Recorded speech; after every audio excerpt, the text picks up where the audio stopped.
Assembleia Notícias. 2015 foi um ano de muito trabalho, eficiência e transparência na Assembleia. Uma ampla reforma administrativa reduziu gastos e melhorou a qualidade dos serviços. Os recursos economizados serão investidos na saúde pública. A Assembleia aguarda a licitação das ambulâncias a cargo do governo do estado. O projeto Assembleia Itinerante levou serviços ao interior. Foram realizadas dezenas de audiências públicas e aprovadas centenas de proposições e novas leis. A fiscalização foi ampliada com a abertura de 4 comissões de inquérito. Novas frentes parlamentares foram criadas, como a dos municípios da Baixada Cuiabana e a que trabalha pela conclusão do VLT. A Sala da Mulher intensificou suas ações filantrópicas e o Teatro Zulmira Canavarros assegurou a promoção da arte e da cultura mato-grossenses. A Assembleia mudou e o trabalho realizado melhora a vida de todos.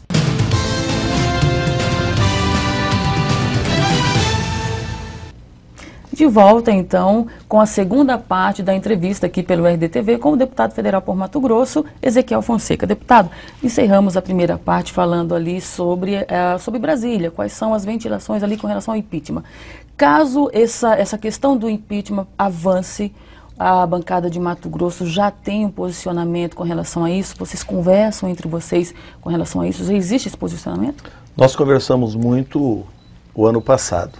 Como veio o recesso, esse assunto basicamente se encerrou, esfriou e tudo vai recomeçar agora a partir do dia 2 de fevereiro.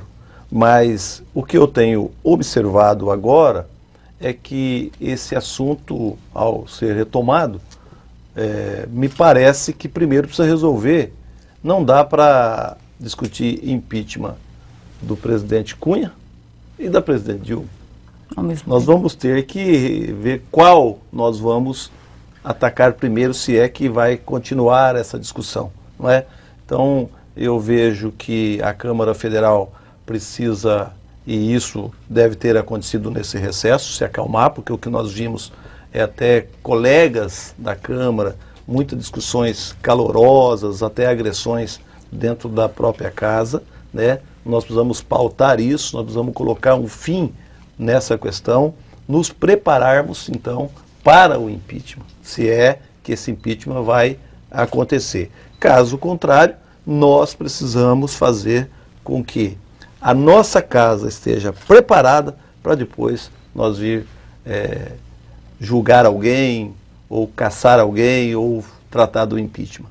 Vejo que isso vai acontecer agora nesse primeiro semestre, e a partir daí é que as coisas devem começar a andar.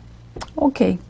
O senhor foi prefeito ali de reserva do Cabaçal, voltando agora para o Mato Grosso, o senhor foi prefeito de reserva do Cabaçal, também teve a oportunidade ali de presidir a AMM. Eu queria que o senhor avaliasse a gestão do Neurilan Fraga. Como o senhor acha que está? Olha, eu, como fui vereador também, então eu tenho um conhecimento da Câmara, né, de vereadores, depois prefeito, depois presidente da AMM, deputado estadual. Sim. E agora deputado federal. Então, essa experiência que a gente vai adquirindo a cada ano, ela mostra que a Associação Mato Grossense dos Municípios é uma das entidades mais fortes do Brasil. Talvez seja a única entidade que é una em Mato Grosso. Por exemplo, em São Paulo, tem várias associações, são fragmentadas por região, por regiões. No Paraná também. E em Mato Grosso, a AMM, ela é a única associação que congrega os 141 municípios do Mato Grosso. E nós temos, já passaram por ali vários presidentes, cada presidente colocando o seu modelo, né, imprime ali o seu modelo de gestão, mas eu tenho que dizer que o Neurilan tem se demonstrado um municipalista, ele tem buscado a melhoria e defendido os municípios mato-grossenses, causando inclusive embates com o próprio governo do estado, e eu acho que ele tem razão para isso, porque a existência da AMM é exatamente para defender o município, não é para defender o governo.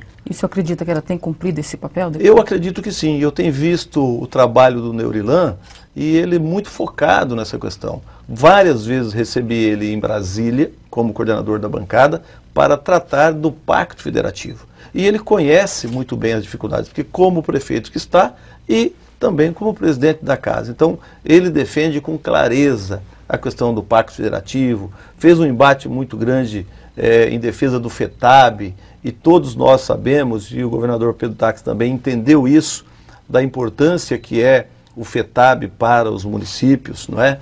Fazendo com que o FETAB, aliás, repassando, né? Porque foi ele, a lei foi aprovada antes, mas quem realmente repassou para os municípios foi o governador Pedro Táxi, até porque a lei que eu também, como deputado estadual, ajudei a aprovar quando estava na Câmara, na Assembleia Legislativa.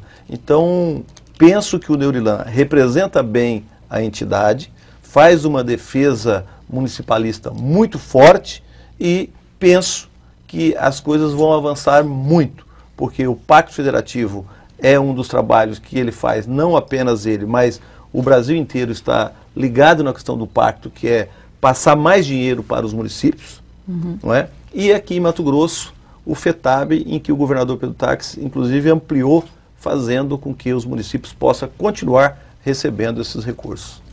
Muito bem. Pontes e Lacerda, né? A gente teve aquele problema, vou falar desse assunto com o senhor também, a gente teve aquele problema da invasão, de repente a cidade se encheu ali de pessoas em busca do ouro, gerou um transtorno muito grande para o prefeito, que ficou sem saber como agir com aquela situação. O garimpo, no caso, a extração foi considerada ilegal. Houve, por parte do Ministério Público, a intenção de fechar, né, aquele garimpo, e o senhor foi a favor da legalização. Eu queria que o senhor comentasse a respeito disso, porque a gente sabe que o garimpo, nem em Mato Grosso, a gente tem algumas situações que não foram bem sucedidas, né, deputado? A exemplo, a cidade de Poconé, a própria cidade de Poxorel também, que o garimpo, a extração de minérios não trouxeram avanços. Mato Grosso, se você fizer uma avaliação rápida, você vai ver que nos municípios que tiveram a extração do garimpo, nós temos lá cidades que ficou, a exemplo de Poconé, de Poxorel, da cidade lá do Neurilan, que é o município de... me esqueci agora o nome do município do Neurilan, mas que também teve atividade garimpeira, não é? E aquela região ali, os municípios não desenvolveram. Passou esse ciclo do garimpo, as pessoas ficaram empobrecidas. Então, a gente até chama de municípios com economias exauridas, porque ficou muito tempo estagnado. Acabou o garimpo, acabou basicamente a cidade. Então, lá em Pontes de Lacerda, a nossa preocupação era exatamente essa. Por quê? Lá tem empresas mineradoras instaladas lá. As empresas mineradoras, elas geram emprego, geram renda, geram serviço. Apesar de que os garimpeiros, quando eles estão atuando, esses recursos ficam mais na cidade. Dá para você ver aos olhos nus a movimentação que aconteceu lá em Pontes de Lacerda. Porém, as pessoas são colocadas em risco de vida. E é aí que nós entramos. Porque quando se trata de um garimpo como lá, que tinha uma produção bastante grande de ouro, a cidade ficou enlouquecida. Sim. E muita gente vindo de fora. Nós chegamos a registrar ali quase 7.000 pessoas ali naquele movimento. E houve também alguns deslizamentos ali de terras, soterrando alguns garimpeiros, buracos de mais de 15 a 20 metros de fundura. Se você olhar lá, você não acredita o que você vê lá, o que um ser humano é capaz de fazer. Então, a nossa preocupação foi de buscar no Ministério da Minas e Energia a regularização daquilo lá, trazendo a empresa mineradora que tem o subsolo registrado para uma conversa e buscar também no Ministério da Justiça uma força para que a gente fizesse paralisar aquele trabalho, organizar através de cooperativas e posteriormente poderá ser retomada. Mas da forma que estava, não tinha como continuar. Por isso foi requisitada pelo prefeito Donizete, que ficou em desespero, pela Câmara de Vereadores, que ficaram muito preocupados, As próprias autoridades políticas de lá e do Estado. Nós tivemos lá uma caravana também visitando, e eu tive depois, particularmente, pessoalmente, que é da nossa região lá, muito preocupado com isso. Agora foi retirado todos os garimpeiros, nós esperamos que as cooperativas se organizem, aí no entendimento com as empresas mineradoras, que são as detentoras do subsolo, poderão até voltar de uma forma organizada, onde ninguém corra o risco de vida. Essa é a grande preocupação do prefeito, dos vereadores daquela cidade, e nossa também, e do governador Pedro Taques. Tá certo. Agora nós vamos falar de eleições desse ano. Como é que o senhor avalia o PP? Como é que estão as conversações? Quantos prefeitos, vereadores o partido pretende eleger? Como que está isso? Nós estamos fazendo um trabalho de organização do partido. Já está bem adiantado isso, porque nós começamos esse trabalho durante o ano de 2015 inteiro, não é? O PP está hoje organizado, as suas comissões provisórias, em 134 cidades. Nós queremos chegar a 100% dos municípios do Mato Grosso nessas eleições. E a ideia que nós temos é que nós queremos que o PP possa ajudar, através de políticas públicas, todos os municípios, que o PP possa participar das eleições. E aí nós já fizemos um encontro no mês de outubro de 2015, onde nós tivemos a presença de 83 municípios, discutindo qual vai ser a forma em que o PP vai atuar nos municípios de Mato Grosso. Uma coisa é certa: primeiro, o PP terá apenas propostas positivas. Nós não adotamos mais a política de falar mal do outro. Nós adotamos a política de propostas. Então, o candidato a vereador, o candidato a vice-prefeito, o candidato a prefeito está proibido de subir num palanque e começar a falar mal do seu adversário. Nós queremos que o PP fale da política pública e da proposta que o nosso vereador vai ter, que o nosso candidato a prefeito vai ter. Nessa linha, nós já estamos acertados. A nossa convenção definiu esse posicionamento. Então, as cidades que nós tivermos candidaturas a prefeito, nós estaremos junto, participando, nós estaremos levando qual será a proposta da saúde, da educação, da ação social, das estradas, de que forma que nós vamos trabalhar. E nessa linha, nós temos, por exemplo, em Cuiabá, em que o Partido Progressista está crescendo bastante, nós estamos organizando um número razoável de candidatos e candidatas a vereadores, para que nós possamos garantir na Câmara 3 ou 4 vagas. O partido não pretende assumir a prefeitura? O partido tem também candidato que pretende colocar o seu nome numa disputa à Prefeitura de Cuiabá, mas nós sabemos que Cuiabá é a maior cidade do Mato Grosso, é a nossa capital, não será uma disputa fácil.